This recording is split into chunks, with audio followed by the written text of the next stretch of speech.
Receba nessa hora perdão. Faz tempo que você não está consciente do perdão de Deus. Não é que agora Deus está te perdoando, mas algumas coisas da sua vida fizeram você perder a consciência do perdão. Receba a consciência de que você é perdoado pelo Senhor.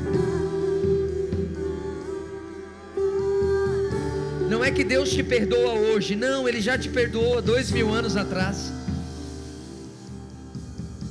Receba a consciência do perdão divino. Você é perdoado. E sabe por que você é perdoado? Porque você é amado. Então que aumente no seu espírito e na sua consciência a certeza, a convicção. Você é um filho amado de Deus. Você é uma filha amada de Deus. Independente do que você ouviu muita coisa ao contrário disso. Você ouviu tantas vezes uma condenação de Satanás, uma condenação do diabo falando no seu ouvido: você é ruim, você não tem perdão, olha o que você fez. Você é amado. Receba a consciência que aumente dentro do seu interior e também na sua mente, porque não é só, você não sente somente, você entende. Amor você não somente sente, você também entende. Você entende, porque aquilo que você não entende, você não desfruta. Então, se você não entender que você é amado, talvez você não desfrute do amor de Deus. Se você não entender que você é amado, que independente do que você fez, cara, que independente do seu pecado, independente da sua falha, você é amado por Jesus. Independente do peso de condenação que possa estar sobre você, você é amado por Jesus.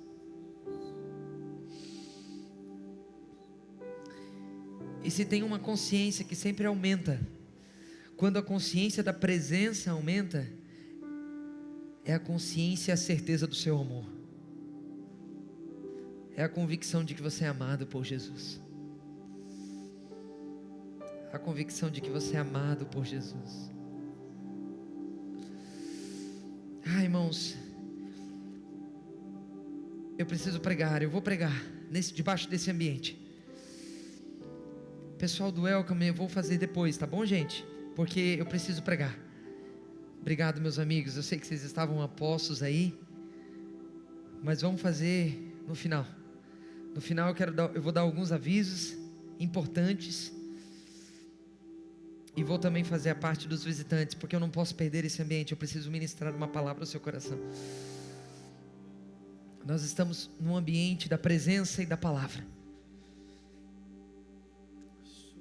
São as duas coisas que todo homem de Deus precisa, que toda mulher de Deus precisa para viver com Jesus. Se eu fosse vocês, eu ficava por aí, botava uma cadeirinha e ficava por aí.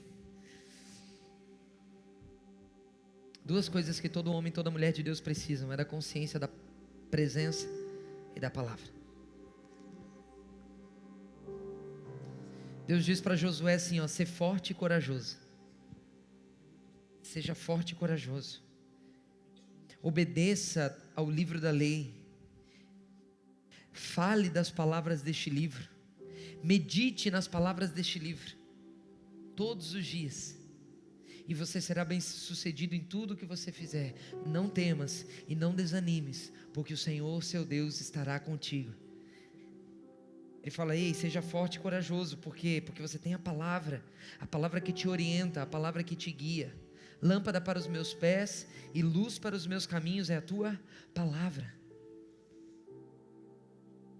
Medite no livro dessa lei, obedeça, fale todos os dias da palavra do livro desta lei. E você será bem sucedido em tudo que você fizer. Mas não só isso, porque se você andar pela palavra, você vai ser bem sucedido. Mas aí ele diz: não desanime, nem tenha medo, porque o Senhor seu Deus é contigo. Então você pode estar andando pela palavra.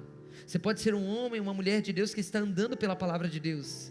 está tentando moldar a sua vida, está tentando guiar a sua vida pela palavra de Deus, mas pode ser que venha o medo, pode ser que venha a fraqueza, pode ser que venha a dificuldade, e aí diante do medo, diante da fraqueza, diante da possibilidade de cair, Jesus vem e diz para você: ei, calma, eu estou com você. Você pode estar andando sobre as águas porque você ouviu uma palavra, venha. Quando Pedro demonstra uma disposição de obedecer, Jesus fala: então vem. Se tu disser para mim, eu vou, Jesus. Aí Jesus fala: então vem. E aí Pedro vai, ele está andando sobre a palavra. Aí vem o medo, vem a dificuldade, ele começa a afundar. E aí quando ele começa a afundar, o que aparece? A presença. Então você que está andando e guiando a sua vida pela palavra de Deus, quando tiver difícil, quando você estiver fraco, quando tiver dificuldade, fique tranquilo, a presença vai lá pegar você. É isso que está acontecendo aqui hoje, nessa noite. Por isso que Deus está renovando pessoas que estão fracas, fortalecendo. Por isso que Deus está trazendo ânimo para pessoas que estavam desanimadas. Por isso que Deus está trazendo saúde divina para você que passou os últimos dias doente. Por isso que Deus está trazendo paixão para você que nos últimos dias estava desanimado e desapaixonado talvez. Porque se você está buscando viver, guiar e conduzir a sua vida pela palavra de Deus, se desanimar, irmão, fica tranquilo, Jesus está ali. Jesus vai te buscar.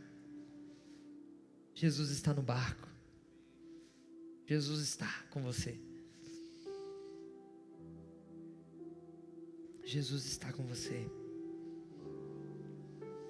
Tanta graça de Deus aqui, gente. Tanta glória de Deus aqui. Nós vivemos hoje pela manhã um momento tão poderoso. Tão poderoso com os homens. Eu quero fazer uma convocação para você que é macho. Para você que é um homem de verdade. Hoje, irmãos, pela manhã, deixa eu dizer uma coisa para você com muito temor de Deus.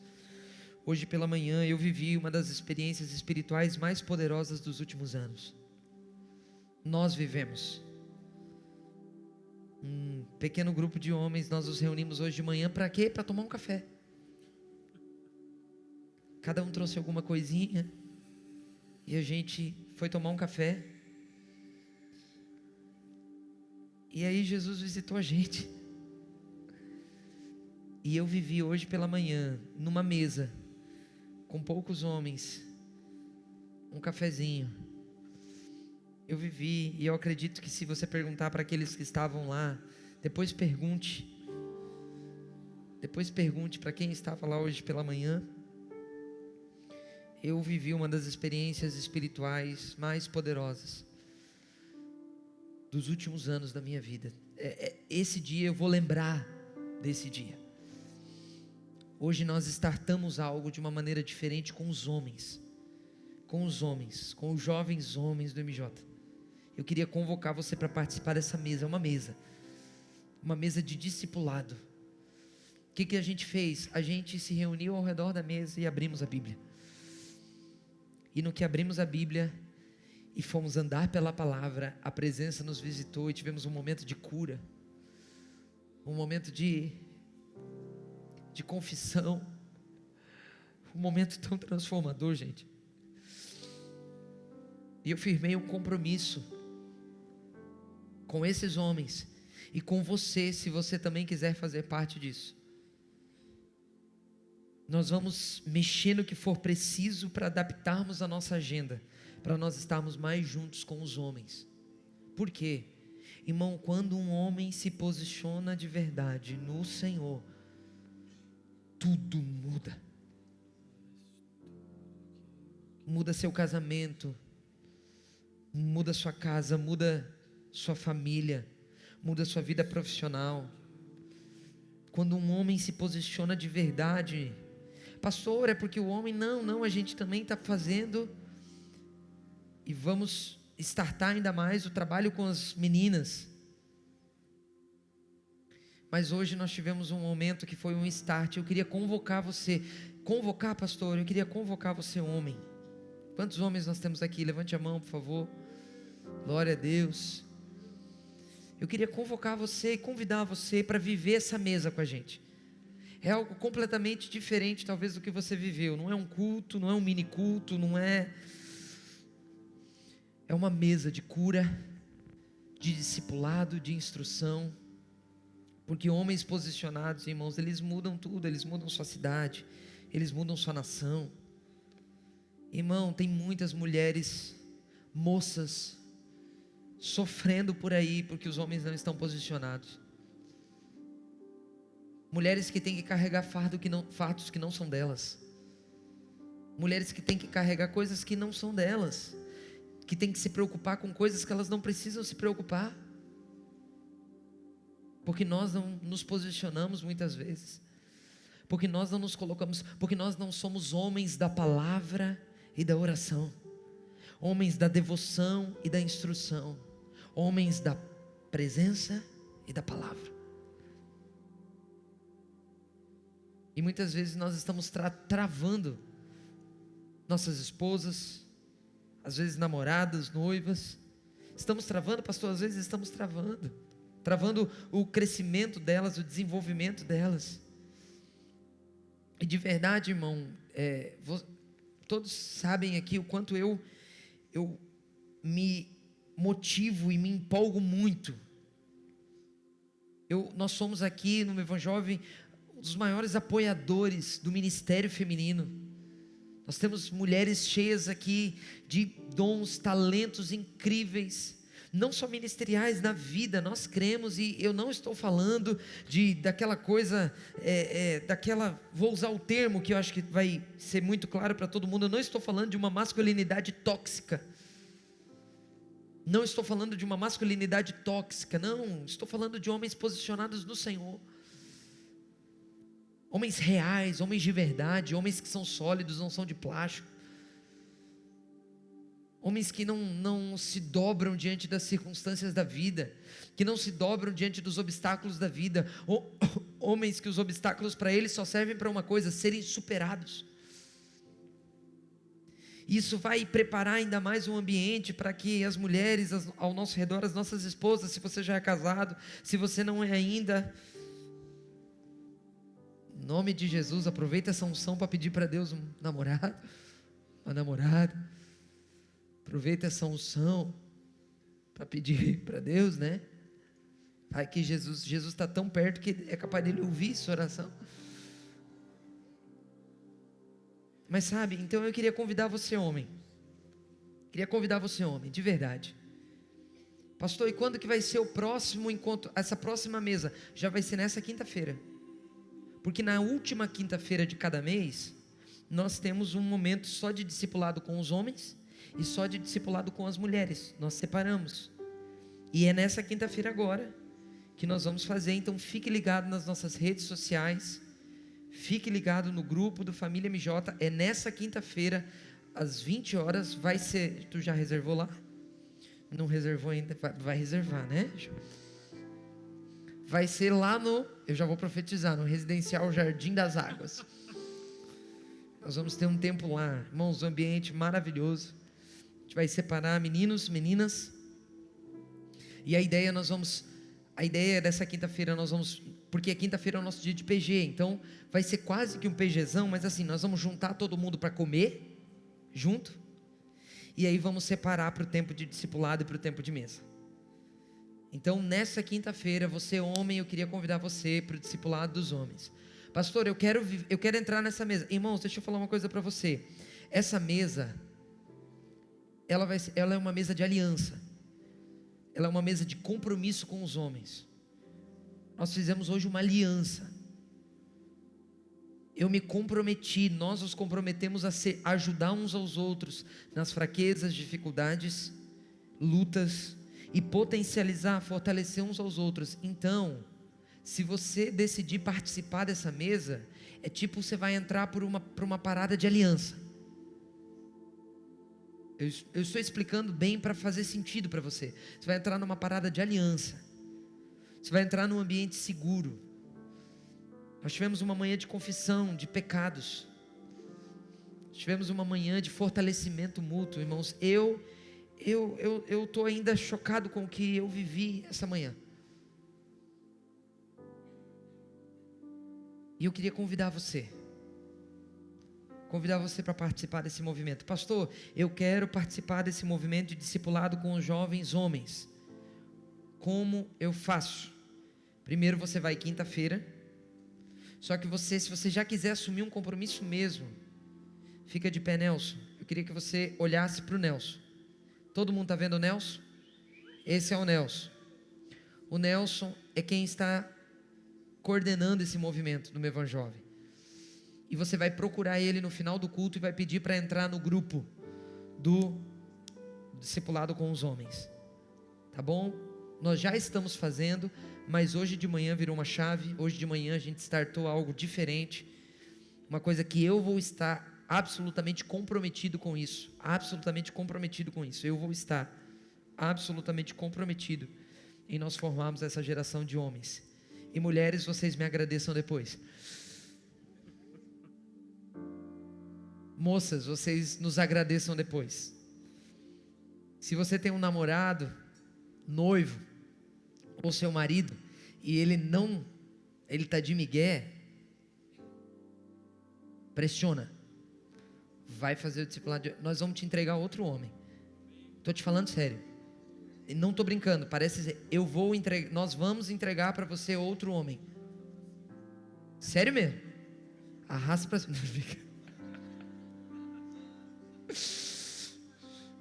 Amém?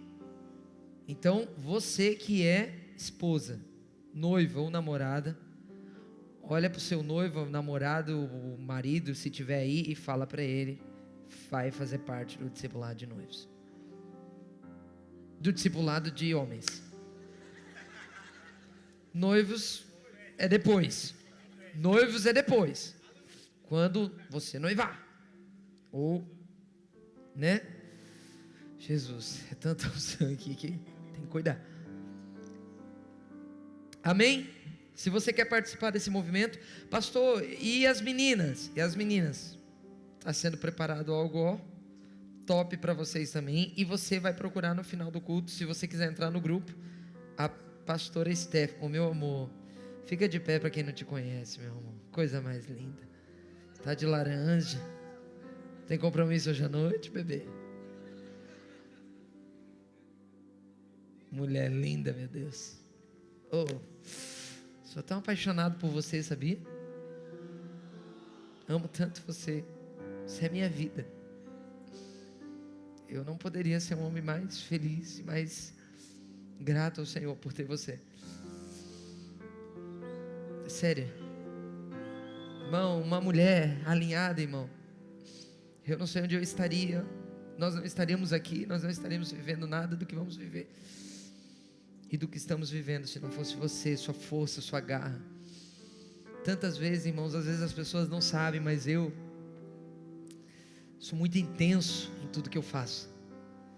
Muito intenso em tudo que eu faço. E às vezes, pessoas que têm a característica de serem muito intensas, às vezes quando dá a bad é tensa. E às vezes dá uma bad lá. Eu fico ruim, eu fico mal. Eu às vezes me tranco, eu não quero falar com ninguém, ver ninguém. E essa mulher segura as pontas, irmão. Eu não vou falar mais nada, deixa quieto. Eu te amo. O que eu estava falando mesmo? Você fala com a pastora Stephanie. Você, moça, quer participar do discipulado, tá? Eu já estou pregando. Isso aqui já é pregação. Porque a pregação, irmão, não é só uma mensagem bonita. A pregação é uma vida. A pregação é um testemunho. Amém? E eu quero falar com você. Eu vou diante de Deus, eu vou ser rápido. E Ele está aqui. Eu vou falar só algumas coisas. Eu quero falar para você 5 verdades acerca do Evangelho. Direto. 5 verdades acerca do Evangelho. Abra sua Bíblia aí, ou ligue sua Bíblia aí, em Atos capítulo 17, deixa ela aberta, nós vamos ler alguns versículos e vai ser bem rápido. E eu quero falar de 5 verdades acerca do Evangelho. Depois eu vou dar uns avisos e... Aleluia, mas Deus está aqui. Atos capítulo 17. Depois a gente vai conhecer você que está visitando a gente também, cara. Seja bem-vindo. Geralmente a gente é mais organizadinho, mais bonitinho, mas hoje o negócio pegou aqui, irmão. E vocês estão tão lindos com a glória de Deus. Sabia que a glória de Deus deixa a gente mais bonito? A glória de Deus deixa a gente mais bonito, irmão. Então você que não é tão provido de beleza, você que não é tão provido de beleza, quando a glória de Deus está sobre você, ai meu Deus, ei manto, quando você que não é tão provido de beleza, quando a glória de Deus está sobre você, você fica mais bonito, você fica mais romântico, você vira uma opção. Sério, irmão. Porque quanto mais da glória de Deus você tem, mais hominho você vira. E aí, quanto mais hominho você passa a virar a opção das irmãs que estão solteiras. Porque as irmãs querem homem. Homem de verdade. É ou não é? Então a glória de Deus deixa você mais bonito. Pastor, eu não estou brincando. A glória de Deus deixa você mais simpático. A glória de Deus bota um sorriso na sua cara. Geralmente você é emburrado. Quer conquistar como com essa cara de... Entendeu? A glória de Deus deixa você mais bonito. A glória de Deus deixa você mais simpático, mais querido. As pessoas querem estar perto. As pessoas querem estar perto de quem carrega a glória de Deus. As pessoas querem estar perto de quem ama Jesus e vive assim, cheio de Jesus. 5 verdades acerca do Evangelho. Atos capítulo 17. Primeira verdade: a glória de Deus faz o feio ficar bonito. Não é isso, brincadeira. Atos capítulo 17, versículo 16. Diz assim a palavra de Deus: enquanto esperava por eles em Atenas, Paulo ficou profundamente indignado ao ver que a cidade estava cheia de ídolos. Por isso, discutia na sinagoga com judeus e gregos tementes a Deus, bem como na praça principal todos os dias com aqueles que por ali se encontravam. Alguns filósofos epicureus e estoicos, olha a filosofia aí, quem lembra das aulas de filosofia? Filósofos epicureus e estoicos começaram a discutir com ele, com Paulo. Alguns perguntavam: o que está tentando dizer esse tagarela? Outros diziam: parece que ele está anunciando deuses estrangeiros. Pois Paulo estava pregando as boas novas a respeito de Jesus e da ressurreição. Fica com a sua Bíblia aberta aí. O que Paulo estava pregando, gente? As boas novas, a boa notícia de Jesus e da ressurreição. Então a boa notícia que Deus tem para nós, ela é uma boa notícia acerca de Jesus e consequentemente da ressurreição. O Evangelho é uma boa notícia. Paulo aqui está em Atenas. Atenas, irmãos, era talvez uma das cidades mais desenvolvidas da época. Atenas era uma cidade rica, desenvolvida. Atenas, irmãos, equivaleria a uma das cidades mais globalizadas que nós temos hoje. Atenas era Nova York da época. Atenas era Londres da época. Era uma São Paulo da época. Atenas era completamente desenvolvida, rica. Ali estava o berço de todas as ciências, de todo o conhecimento. Ali tinha gente inteligente, os maiores doutores, os PhDs, na filosofia, na retórica, na oratória, em todas as faculdades, eles estavam ali, eles estavam em Atenas. Então Atenas não era uma cidade muito diferente de uma cidade globalizada dos nossos dias, do século 21. E Atenas, Paulo fala, ela estava cheia de ídolos. Cheia de ídolos. Tinha o ídolo aqui da deusa tal. Tinha outro ídolo aqui do deus tal. Tinha outro ídolo aqui do Deus tal. E aí você pergunta para mim, pastor, mas se hoje a gente olhar para uma cidade globalizada, não tem mais os ídolos. Quem disse para você? As cidades globalizadas hoje, as maiores cidades, elas não têm mais uma estátua de um ídolo. Algumas até têm. Mas agora a estátua de um ídolo que poderia produzir fertilidade, ela se transformou num grande arranha-céu, que também é um ídolo, que também pode mostrar o ídolo do dinheiro, que também pode mostrar o ídolo do poder. Os deuses falsos do poder, os deuses falsos do controle. As nossas cidades globalizadas, elas estão cheias de ídolos. Os ídolos do sexo, da sexualidade desenfreada. Os ídolos. Calvino, João Calvino, reformador protestante, ele diz que o coração do homem, ele é uma fábrica de ídolos. Então não tem mais o ídolo tal, o Deus tal como em Atenas, mas tem o Deus do dinheiro personificado em um monte de coisa. Tem o Deus do dinheiro personificado em controle, personificado em um tipo de vida que faz você ser mais do que alguém porque você tem mais dinheiro. É um ídolo. O ídolo da sexualidade desenfreada, de uma mentalidade e de uma voz que diz: ei, prove mesmo de tudo que você quiser, aproveite sua juventude, jogue toda a sua pureza fora, deixe qualquer homem tocar em você, deixe qualquer mulher tocar em você, faça o que você quiser, aproveite seu corpo, suas regras. É um ídolo.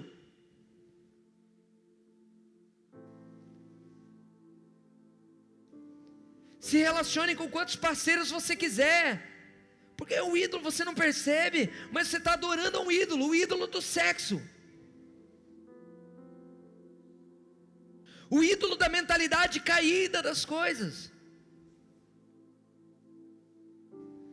Então Atenas é como hoje. E aí Paulo está lá e ele vê um monte de ídolos.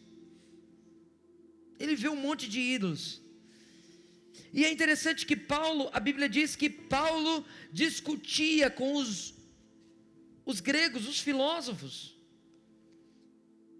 Ele conversava com os judeus, com os gregos, com os filósofos epicuristas e estoicos. Então Paulo, um homem de Deus, ele está lá no meio dessa cidade cheia de idolatria, no meio dessa cidade cheia de ídolo. E qual a primeira coisa que Paulo faz? Paulo se aproxima das pessoas. Eu ainda não entrei nos 5 pontos, mas quando eu entrar vai ser rápido. Estou na introdução. Paulo está lá no meio dessa cidade, e ele se aproxima das pessoas, porque Paulo está naquela cidade com uma missão, assim como você está, na sociedade que você está, nos meios que você está, nos ambientes que você está com uma missão, amém? Você está onde você está com uma missão dada pelo Senhor. E Deus não chamou você para se esconder. Deus não chamou você para entrar numa bolha religiosa. Eu sou evangélico, eu faço parte da bolha evangélica. E aí você não se relaciona com mais ninguém, não. Porque justamente nessa cidade de ídolos, onde os ídolos tentam governar todo mundo, que você vai mostrar para esses ídolos e para aqueles que seguem ele: ei, eu posso estar aqui, tem ídolo para cá, vocês seguem ele, mas eu tenho um Deus, eu não sigo esses ídolos, eu não me dobro diante desses ídolos, o meu Deus é outro, e não só outro, o meu Deus é único. Então você precisa estar lá, você precisa estar lá, você está lá com uma missão. E aí Paulo se aproximava desses filósofos, os epicureus, da filosofia de Epicuro. Epicuro tinha uma visão de mundo materialista, cujo maior objetivo era o prazer através da supressão dos desejos. Então Epicuro dizia, filósofos epicureus, baseados em Epicuro. Epicuro dizia que o mundo é somente físico, é somente material, não tem realidade espiritual. E Paulo estava lá conversando com esse tipo de gente, se relacionando, se aproximando das pessoas. Os estoicos, filosofia estoica fundada por Zenão, olha aí a aula de filosofia. Zenão era um filósofo panteísta. O que é panteísta? Acreditava em vários tipos de Deus. Ele acreditava numa realidade espiritual diferente de Epicuro, mas ele acreditava naquela parada assim, ele era agnóstico. Então acreditava nessa parada de que Deus é uma energia da natureza, Deus é uma força, Deus é uma realidade simplesmente abstrata, que não se manifesta de forma real. E aí Paulo está no meio disso tudo, assim como eu e você estamos no meio de um mundo caído. Estamos no meio de um mundo cujo Deus é o sexo, cujo Deus é o dinheiro, cujo Deus é o poder. Estamos num mundo de pecado, um mundo governado pelo pecado, um mundo governado pela maldade. A gente vive debaixo desse ambiente, eu e você, nós estamos debaixo desse ambiente. A gente está cheio de gente ruim ao nosso redor. Eu não sei você, mas tem muita gente ruim ao seu redor. Tem muita gente perdida ao seu redor. Tem muita gente doente ao seu redor. Tem muita gente que não tem visão, propósito de vida ao seu redor. E você está no meio, você está lá. E por que você está lá?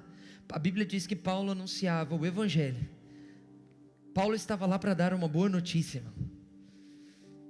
Então como é que Paulo confrontava os ídolos? Paulo trazia uma boa notícia. Como que Paulo confrontava a maldade daquele sistema de idolatria que havia em Atenas? Paulo compartilhava uma boa notícia.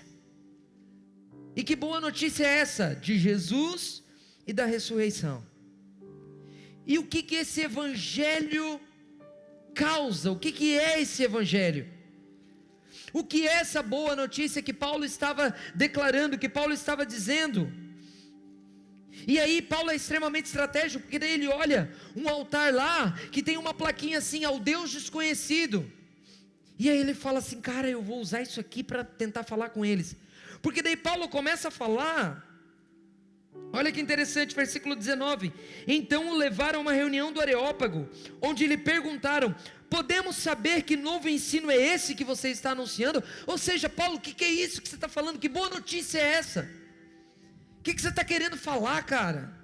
A gente aqui tem os nossos deuses, tem os nossos ídolos, estamos vivendo a nossa vida atrás dos nossos deuses, prestando culto aos nossos deuses. O que você está vindo inventar coisa, Paulo? E eles perguntaram para ele, você está nos apresentando, versículo 20, algumas ideias estranhas, e queremos saber o que elas significam. Primeira verdade acerca do Evangelho. Primeira verdade acerca do Evangelho. O Evangelho causa estranhamento. O Evangelho é uma boa notícia que causa estranhamento. Porque o sisteminha estava tudo muito bonitinho, gente. Estava tudo funcionando perfeitamente. Estava tudo encaixadinho. Toda a lógica operacional de um mundo caído, de um mundo cheio de maldade, de homens maus, de homens idólatras. Estava tudo bonitinho, e aí Paulo vem com uma boa notícia, e Paulo vem e começa a bagunçar. Ele começa a conversar com um aqui, começa a conversar com outro aqui, começa a conversar com outro aqui, e agora Paulo está causando um tumulto, porque o Evangelho causa tumulto. O Evangelho, a primeira verdade acerca do Evangelho, ele vai causar estranhamento, ele vai causar, as pessoas vão começar a tremer e dizer, que é isso que você está falando? Você está falando de uma coisa nova, você está falando de um novo estilo de vida, você está falando de uma nova forma de enxergar a realidade. O que é isso, cara? Você está dizendo que sexo é para casamento só para viver dentro da aliança do casamento? Para. Você está dizendo que todo sábado, todo domingo você vai para a igreja se reunir com um monte de irmãos para ficar cantando músicas para Jesus. Você está dizendo que você tenta buscar pureza de coração. Você está tentando dizer que você ama a sua esposa e não pensa em dar uma pulada de cerca, em dar uma aproveitada na vida. Você está dizendo que você paga suas contas tudo muito bem certinho, porque você não quer dever nada para ninguém, porque você respeita, porque você usa bem o seu dinheiro. É isso que você está dizendo? É muito estranho isso, Paulo, porque toda vez que você for viver o evangelho de verdade, você vai causar estranhamento, cara. A boa notícia, a primeira verdade do Evangelho: o Evangelho é uma boa notícia que causa estranhamento espiritual, cultural, não era cultura. O Paulo chega dizendo de um Jesus que morreu e ressuscitou, e que agora, por causa que ele morreu e ressuscitou, o próprio Paulo era um perseguidor disso, era um cara que não entendia nada disso, até que ele viu esse Jesus, e aí quando ele viu esse Jesus, ele nasceu de novo, e agora Paulo está dizendo: cara, eu nasci de novo, eu conheci Jesus, eu tenho uma nova vida, os meus sonhos já não são mais os mesmos, os meus projetos já não são mais os mesmos, os meus propósitos já não são mais os mesmos. Eu mudei.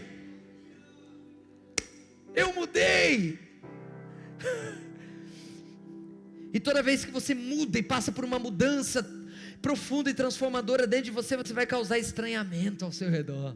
As pessoas vão começar: cara, está muito estranho, você viu fulano não tinha onde cair morto, agora está prosperando, deve estar roubando alguém. E você: fulano, o que está acontecendo? Que agora você está... Cara, é que eu nasci de novo, velho. E eu aprendi que todo recurso está dentro do propósito. Aí eu alinhei o meu propósito, o recurso veio. Eu não tinha onde cair morto, mas aí eu nasci de novo, e agora eu tenho propósito. E agora, por ter propósito, tem recurso no meu bolso para poder cumprir o propósito. Que coisa estranha é essa? Você não roubou ninguém, você não precisou puxar o tapete de ninguém. Não, simplesmente Deus me abençoou porque eu me posicionei. Tem alguém aqui, meu jovem? Me ajuda, estou animado. Quanto mais você fazer barulho, mais eu termino rápido.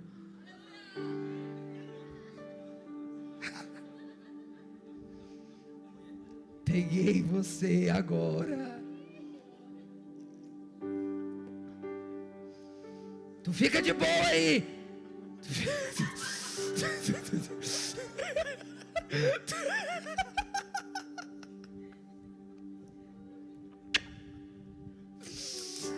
Ai, tá muito legal o negócio aqui hoje. Irmão, Jesus é maravilhoso. Irmão, pai tá em casa, nós botamos o pé na mesa, abrimos a geladeira, tiramos a camisa, pegamos aquela Coca-Cola que estava reservada para o domingo à noite. Quem não louvará, quem não temerá o Rei, veja os tronos de outros reis dobrados. Isso é estranho, isso é estranho. Até o meu coração se deu. Eita, tudo se render. Quem não louvará, quem não temerá o Rei, veja os tronos de outros reis dobrados ao chão. Até o meu coração se deu. Eita, tudo se rendeu. Hoje, Jesus. Quem não louvará, Aleluia. quem não tem, importa que ele cresça,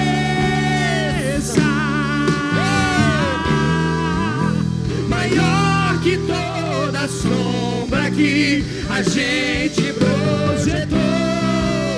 Importa que ele seja o único Senhor.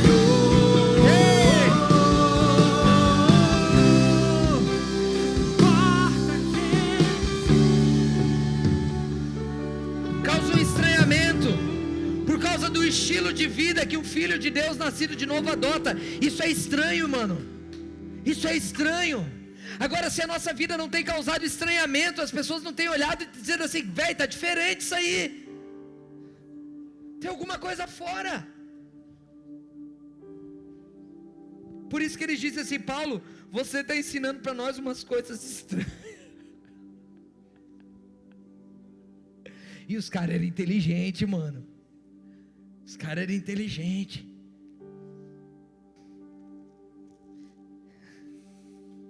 Segundo lugar, versículo 22. Então Paulo levantou-se na reunião do Areópago e disse: atenienses, vejo que em todos os aspectos vocês são muito religiosos. Preste atenção nesse detalhe. Pois andando pela cidade, observei cuidadosamente seus objetos de culto e encontrei até um altar, com a inscrição ao Deus desconhecido. Ora, o que vocês adoram, apesar de não conhecerem, é desse aí que eu estou falando. Segundo lugar, o Evangelho, ele é uma resposta à religião. O Evangelho é o contraponto da religião. O Evangelho é o que fura a bolha da religião.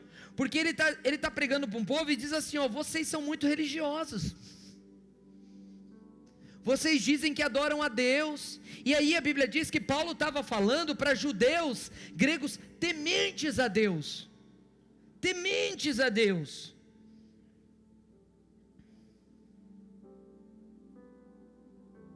Por isso discutia na sinagoga com judeus e gregos tementes a Deus, versículo 17. Então eles eram tementes a Deus, eles conheciam Deus, eles conheciam uma religião, eles conheciam um sistema. E o que é essa boa notícia? Essa boa notícia de Paulo, irmão, isso aqui é muito forte. A boa notícia de Paulo não é mais um sistema. A boa notícia de Paulo é a quebra de todo o sistema. O Evangelho não é um novo sistema de crença. Eu cria em Buda, agora eu... Não, o Evangelho não é. Eu acreditava no fulano, agora eu acredito... Não, o Evangelho não é isso. O Evangelho não é um sistema. O Evangelho é a superação do sistema. O Evangelho é uma resposta à religião. Vejo que vocês são muito religiosos. Mas o problema não é que vocês creem em Deus. O problema é que tipo de Deus vocês creem. Vocês são muito religiosos. Só que vocês só conseguem pensar no sistema. A boa notícia do Evangelho, irmão, é um tapa no sistema. A boa notícia do Evangelho é furar a bolha do sistema. Não existe, onde existe Evangelho, escute isso, e é muito importante falar isso, nos dias que estamos vivendo, onde existe Evangelho não existe sistema opressor, sistema de manipulação. Onde existe Evangelho não existe pastor que manda na vida da ovelha. Onde existe Evangelho, a boa notícia, não existe pastor que controla e manipula a vida dos outros. O Evangelho não é mais um sistema, que você troca o sistema, antes você era ateu, agora eu sou isso, não, o Evangelho é a superação disso, ele é a superação da religião. Vocês são muito religiosos.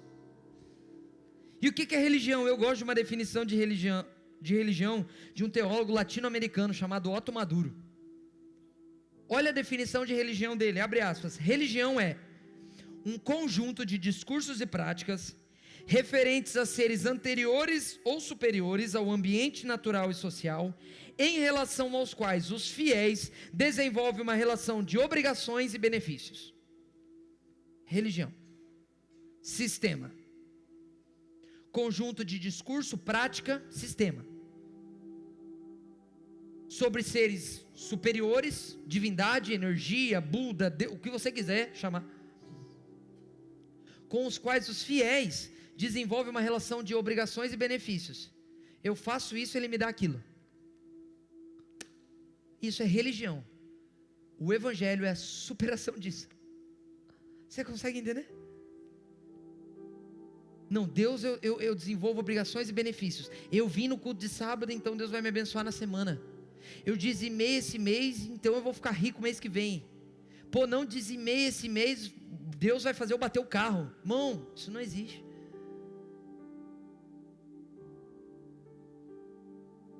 Fiz tudo certinho agora, Deus me abençoa. Pisei na bola, Deus não me abençoa mais. Eu não sou mais filho, eu preciso pedir perdão.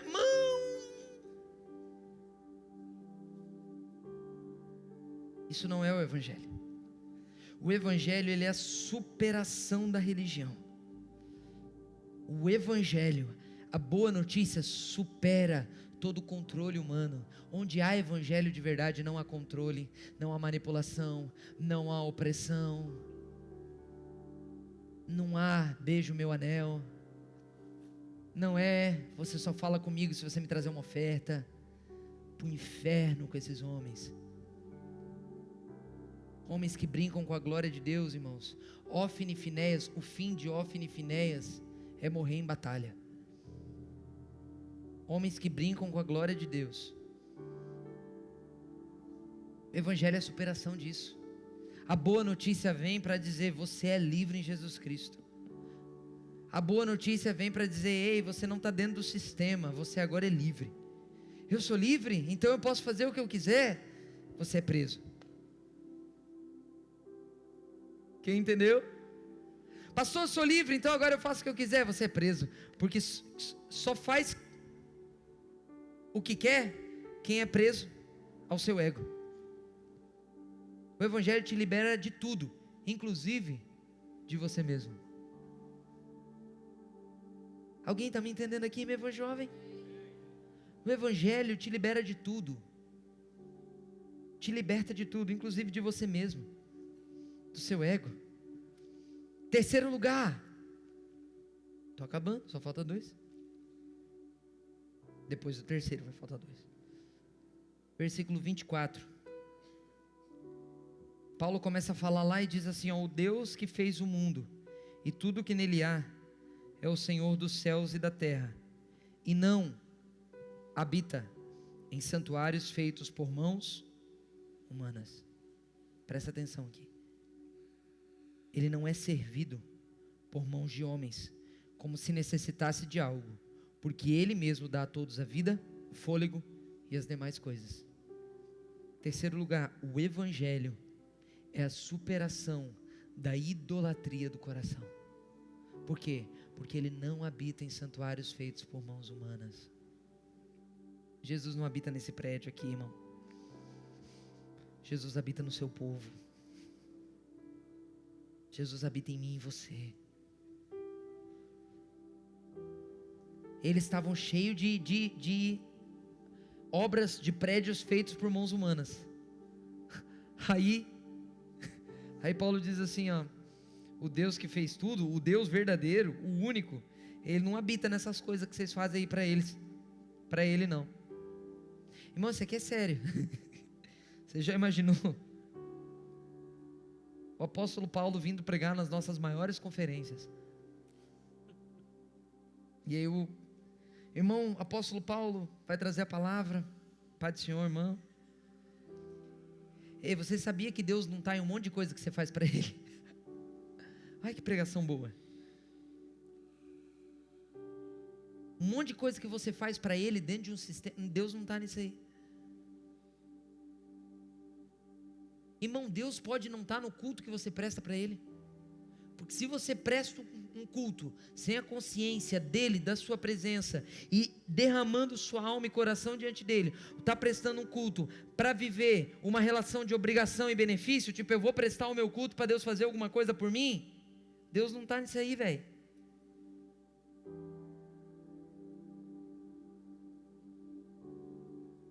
Irmão, isso é muito sério. Já pensou, você já parou para pensar? Deus olhando para você e dizendo: eu não estou em muitas coisas que vocês fazem para mim. Pô, eita, velho. Já imaginou, gente, da música? De pegar um instrumento, tocar, cantar, e Jesus falar para nós: eu não estou aí. Não estou nisso aí que você está fazendo para mim. Porque eu não habito em santuários feitos por mãos humanas. Eu não habito na estrutura. Eu não me manifesto para vocês só quando o louvor tá bom, o som tá bom. Jesus é maior do que tudo isso, Ele é a superação de tudo isso. O Evangelho é a superação de tudo isso. Eu não habito com vocês só quando vocês cantam bonito para mim. Eu não habito só com vocês quando vocês fazem conferência bonita para mim. Sabe onde eu habito? Quando vocês talvez estão numa mesa, tomando café e começam a confessar os pecados de vocês uns para os outros, sem uma câmera dessa, sem fotografia. Isso é tudo muito bom. Fotografia, stories, câmera, nós estamos transmitindo. Essa mensagem pode chegar no mundo todo. Mas irmão, Deus precisa habitar nisso que nós estamos fazendo. E onde Ele habita? Ele habita nas pessoas. Então poderia ter toda essa estrutura, se não tivesse as pessoas, não faz sentido. Porque o Evangelho é a superação da idolatria do coração humano. O nosso coração faz um monte de ídolos. Por isso que a música pode ser o nosso ídolo. A boa pregação, a boa performance, a palavra bonita do pastor, o evento bonito, tudo isso pode ser ídolo no nosso coração. Tudo isso pode ser ídolo, cara. Tudo isso pode ser idolatria do seu coração. Como que define um ídolo, pastor? Tudo aquilo sem o qual você não saberia viver sem. Então seu casamento pode ser um ídolo. Seus filhos podem ser ídolos. Seu dinheiro pode ser ídolo. Seu trabalho pode ser ídolo. Perdeu o sentido de vida, é um ídolo do seu coração.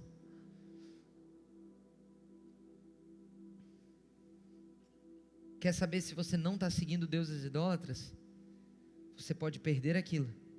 E diante da perca daquilo, você pensa numa coisa: Cristo me continua sendo suficiente. Cristo me continua sendo suficiente. Diante do que for. O Evangelho, ele não é criação humana. Deus não é criação humana, Ele criou tudo.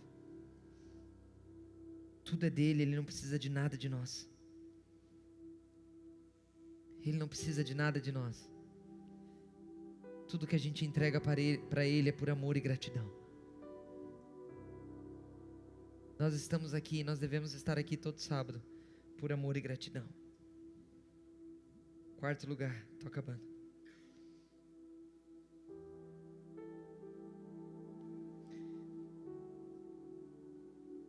De um só, versículo 26, Ele fez todos os povos para que voassem toda a terra, para que povoassem toda a terra, tendo terminado os tempos anteriormente estabelecidos e os lugares exatos em que deveriam habitar. 27, Deus fez isso. Tudo que Ele fez, Ele é grande, soberano e poderoso.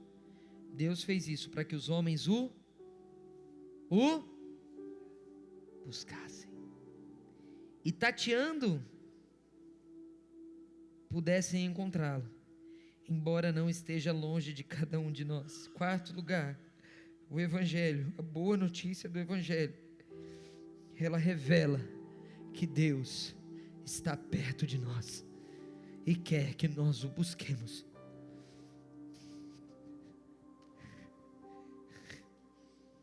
O Evangelho, depois dele causar estranhamento, depois dele superar a religião, depois dele quebrar a idolatria do nosso coração a estruturas e coisas, Ele vem dizendo: ei, Deus quer se relacionar com você. Deus quer habitar com você. Deus quer estar com você. O Evangelho revela o Deus que está perto de nós. Ele deseja ser conhecido, cara. Ele deseja ser amado. O Evangelho é a boa notícia de: ei, Deus está perto de você. E Ele quer ser buscado por você. Pois nele vivemos, nos movemos e existimos. A quarta verdade do Evangelho é que Deus quer ser buscado. Deus quer ser conhecido. Ele não está escondido. Ele chegou na festa e disse: Tadã! E aí sabe o que ele espera? Assim como um pai, que talvez ao chegar do trabalho, ou quando vai buscar o seu filho na escola,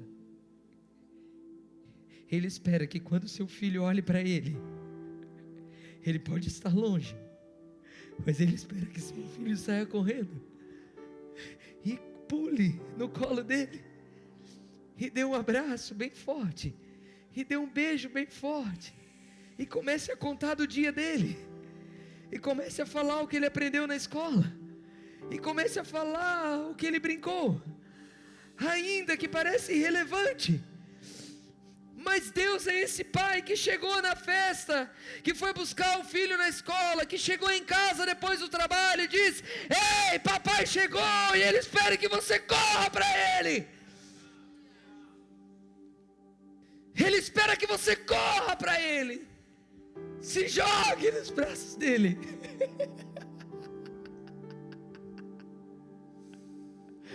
Eu te amo, meu Jesus. Eu te amo, meu Jesus. Eu quero me jogar nos seus braços.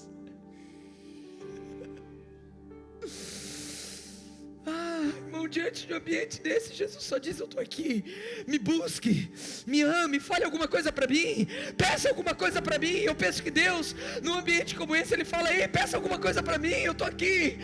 Ei, qual de vós, se vós sendo maus, sabeis dar boas coisas aos vossos filhos, quanto mais o vosso Pai Celestial vos dará. Às vezes o pai só está aqui esperando: filho, pede alguma coisa para mim, eu quero mudar sua vida. Às vezes o pai só está aqui dizendo: filho, eu quero mudar seu casamento. Filho, eu quero mudar sua história. Cheque alamandorópia. Filho, eu quero mudar a sua vida para sempre. Eu só quero que você me busque.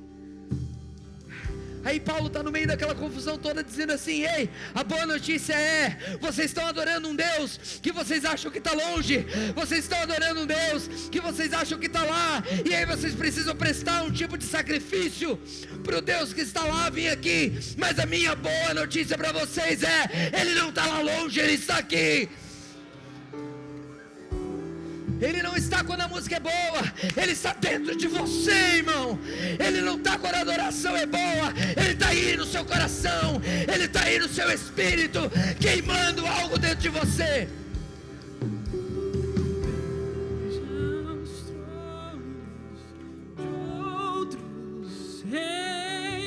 Ei! Quinto lugar, para acabar, segura, nós vamos voar. O avião está na pista. Tripulação preparada para a decolagem. Atem os cintos de segurança. Na verdade eu não ataria cinto de segurança nenhum, eu só ataria todo cinto de segurança agora, porque eu quero voar junto. Quinto lugar, o Evangelho. Quinta verdade acerca do Evangelho. O Evangelho convida. Olha lá. Assim, versículo 29, visto que somos descendência de Deus, não devemos pensar que a divindade é semelhante a uma escultura de ouro, prata ou pedra feita pela arte e imaginação do homem. Ou seja, os caras tudo inteligente lá, tudo racional, tudo aqui, ó, dizendo assim: ei, Deus não é nada que pode caber dentro da caixinha de vocês. O Deus que eu estou falando, a boa notícia que eu estou falando é de um Deus que não cabe nas caixinhas de vocês. Não cabe. No passado, versículo 30, Deus não levou em conta essa ignorância, dizendo assim: ó, vocês são tudo ignorante. Vocês são tudo ignorante. Mas Deus não leva em conta a ignorância de vocês. Deus não leva em conta. Vocês são tudo ignorante acerca de espiritualidade de Deus, mas Deus não leva em conta. Mas agora ordena que todos, em todo lugar, se arrependam. Chegou no cume da mensagem. Chegou na porta. Entre a mudança de vida, entre a transformação e permanecer na mesma. Irmãos, muitos de nós, a gente está ouvindo o Evangelho, a gente está vendo essa construção. Aqui chega na porta, Por quê? Porque Paulo fala tudo aquilo, Edson, e aí chega numa porta e diz assim, ó, mas o caminho para você entrar, você entendeu, você está diante da porta para entrar no novo tempo, mas o caminho é se arrependa. É o ápice, é o que separa meninos de homens, é o que muda tudo. Ele ordena, ele não leva em conta a ignorância de vocês, mas ele ordena que todos, em todo lugar, se arrependam, mudem de mentalidade, passem por uma metanoia, por uma transformação, de dentro para fora, que vai te colocar num novo ambiente espiritual, que vai te colocar numa nova realidade espiritual. Hoje pela manhã, meninos, os meninos que estiveram lá, hoje pela manhã, Deus nos colocou num novo ambiente espiritual. Deus nos colocou numa nova realidade espiritual, numa nova dimensão. Depois nós estávamos conversando à tarde, nós fomos almoçar, estávamos tomando um café à tarde, e nós entendemos isso, que Deus nos colocou numa nova dimensão. Por quê? Porque uma dimensão, irmãos, uma dimensão é a dimensão do pão multiplicado para todo mundo. Jesus vem e multiplica o pão para todo mundo, dá pão para todo mundo. Você quer comer pão? Come pão.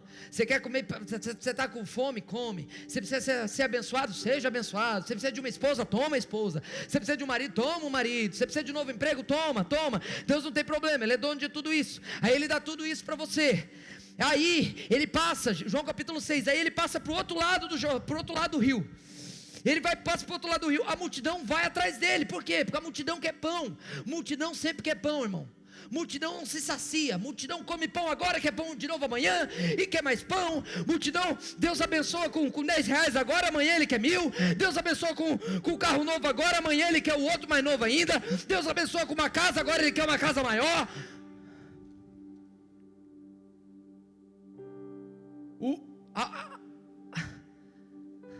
A multidão quer pão. Aí Ele passa para o outro lado, a multidão vai atrás dele. Aí Jesus olha para eles e diz assim: vocês vieram atrás de mim porque vocês queriam pão, né? Vocês vieram atrás de mim porque vocês queriam pão. Agora deixa eu dizer uma coisa para vocês. Eu sou o pão da vida. Chegou nesse ponto do ápice da mudança. Entendeu? Você vem até aqui, com Deus te abençoando, mudando sua vida, mexendo com você. Aí você chega na porta: ei, agora se arrependa. Não só mais para que eu possa te suprir de pão humano, mas que eu possa te dar um novo alimento espiritual, que vai te colocar num outro lugar.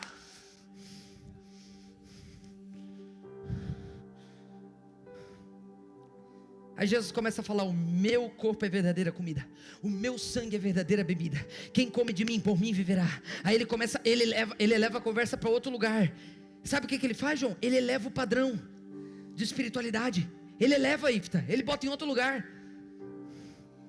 Ele eleva.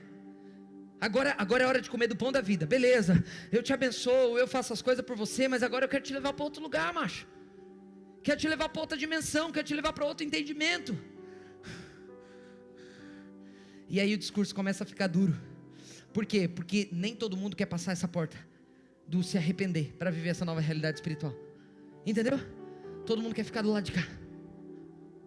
Ordena que todos se arrependam. Não, o quê? O Senhor é o pão da vida, vai ter que comer de você agora? Aí a multidão, o povo começa a ir embora, irmão. João capítulo 6, depois você lê o capítulo. O povo começa a ir embora, o discurso fica duro. Aí João capítulo 6, versículo 60, ó, fácil para você lembrar. João capítulo 6, versículo 60.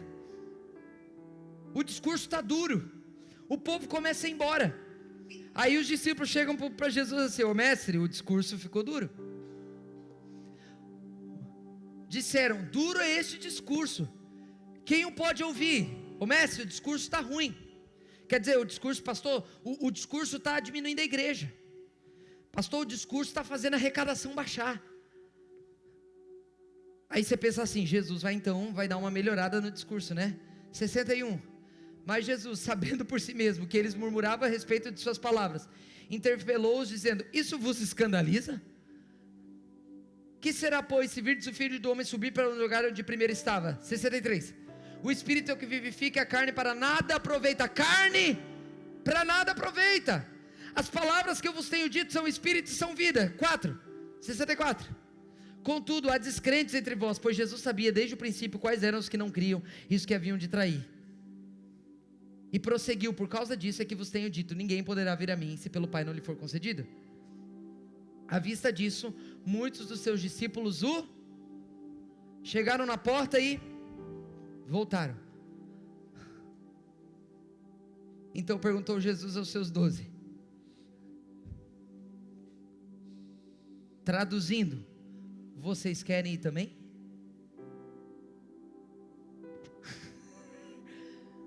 O discurso está duro, o discurso está difícil. Pastor, para de pregar essas coisas.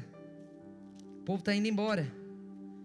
Aí você pensa que Jesus vai mudar o tom, vai mudar o discurso. Não, ele olha e diz assim: vocês querem ir também? Vocês querem ir embora também? E aí Pedro tem uma revelação que coloca ele num novo lugar. Pedro passa a porta. O que Pedro fala? Para quem iremos nós? Se só você tem palavras de vida eterna. Sabe o que tem do outro lado da porta? Tem vida eterna. Sabe o que tem do outro lado da porta? Tem eternidade. Deus quer que você beba da fonte da eternidade, meu irmão. Deus quer que você beba da fonte da eternidade. Deus quer que você beba e viva experiências que você nunca viveu. E agora eu estou profetizando, se eu sou você, eu levanto sua mão. Deus quer levar você para um outro nível espiritual. Deus quer tirar a sua frieza espiritual. Deus quer levar você para um outro lugar de entendimento das realidades espirituais. Não é mais o seu entendimento humano. Da carne nada se aproveita, mas o Espírito gera vida. O Espírito gera vida. Então eu quero declarar em nome de Jesus Cristo que você transcenda sua mentalidade caída, transcenda seus limites físicos, seus limites materiais, e você toque novas realidades espirituais em nome de Jesus. Aleluia. Em nome de Jesus. O quinto lugar é que o Evangelho convida a todos para se arrepender. E quando se arrependem, ele estabeleceu um dia, versículo 31 de Atos 17, que há de julgar o mundo com justiça por meio do homem que designou, e deu prova disso a todos, ressuscitando dentre os mortos. O Evangelho convida a todos para uma experiência de arrependimento e ressurreição. O Evangelho convida você para passar dessa porta, uma experiência de mudança completa, para que você viva como um ressurreto. Deus quer que você viva como um ressurreto. Fica de pé comigo no seu lugar.